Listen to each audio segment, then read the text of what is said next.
eunuch blessings. Number one, the Lord sent Philip on his way. So the Lord sent him a preacher, a teacher, a pastor, a minister. Yan ang ipinadala sa kanya ng Panginoon.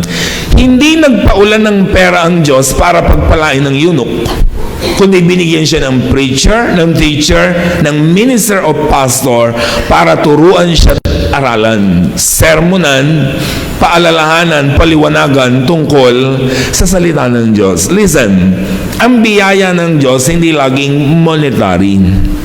Ang biyaya ng Panginoon, ang blessing ng Diyos sa buhay natin, hindi laging pera, hindi laging material. Bagamat yun ang gustong-gusto nating blessing. Diba? Sabi nga ay, your prayer is good but I need cash. Diba? Ganyan yan.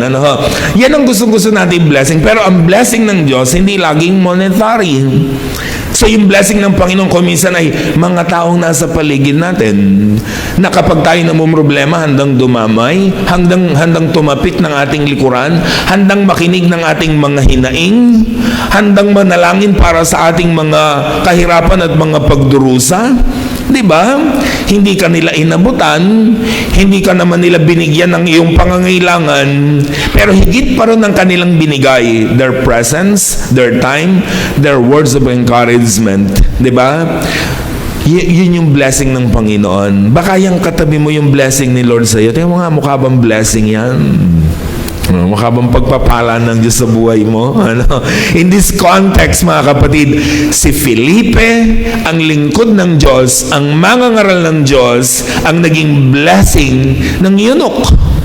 Diba yun ang blessing ng Panginoon sa kanyang buhay? Listen, 21 years ago, pinagpala ang Cardona Church of Christ. Ng isang poging-poging batang-batang ministro.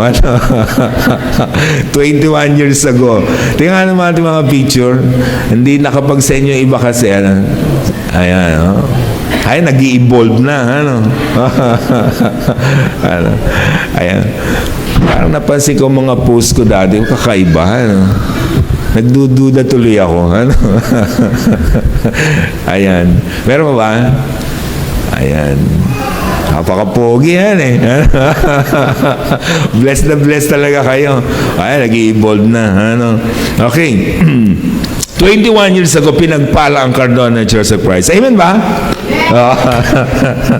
Diba? So, na-bless ba kayo? According sa history po natin, ako po ang pang 23 na naging blessing ng Diyos sa buhay ninyo. Pang 23. Baka meron ditong naka 23 pastor na. Meron ba rito naka 23? Umabot sa number 1? Wala. 19 yun? 1907. Meron bang 1907? Wala na. Ubus na yun. So baka yung iba sa atin, ang mga pastor na dumaan sa kanila, 5, 10, 12. Di ko alam.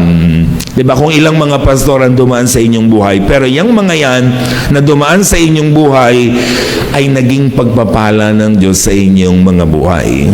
It's a blessing. Tandaan nyo, having a pastor is a blessing. Kawawa ang church na walang pastor. Kawawa ang isang mananampalataya na nawalang pastor, na nag-aalaga sa kanya, mag-guide sa kanya, mag-feed sa kanya. Kaya sabi ng Panginoong Yesus sa Marcos 6:34, pagbaba na Jesus sa bangka, nakita niyang napakaraming tao. Nahabag siya sa kanila sapagkat para silang mga tupang walang pastol. Alam niyo ba kung anong kahulugan ng isang tupa na walang pastol? Pag ang tupa walang pastol, patay yun. Kasi walang mag-feed sa kanya, walang mag-aalaga sa kanya, walang magdadala sa kanya sa pastulan, walang magtatanggol sa kanya sa mga mababangis na hayop. Kaya kapag tupa ka at wala kang pastol, suicide yun. Yan ang ibig sabihin niya, mga kapatid. Kaya sabi ng Panginoong Yesus, habang siya'y bumababa ng bangka, nakita niya ang karamihan ng tao, kawawa naman sila.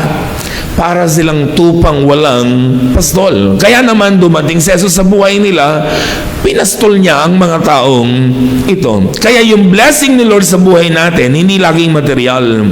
Yung may pastor tayo na gumagabay sa atin, nagtuturo, nananalangin at nagpapaalala sa atin, napakalaking blessing na kung minsan nanineglect natin. Biruin nyo mga kapatid, ipinapahayag namin ang salita ng Diyos sa buhay nyo na umaangkop sa inyong pangangailangan. Napapansin nyo minsan, di ba? Biglang pagdating nyo sa church, yung saktong-sakto, meron bang ganong instances? Yung kung anong kailangan nyo, yun ang napakinggan nyo. Diba? Ang galing-galing ni Lord, ang dami-dami natin, pero lahat umaangkop sa pangangailangan natin. Pinapalo tayo pag nagpapalalo tayo. So kung meron tayong ginagawang mali, nasasaktan tayo pag nakikinig ng mensahe.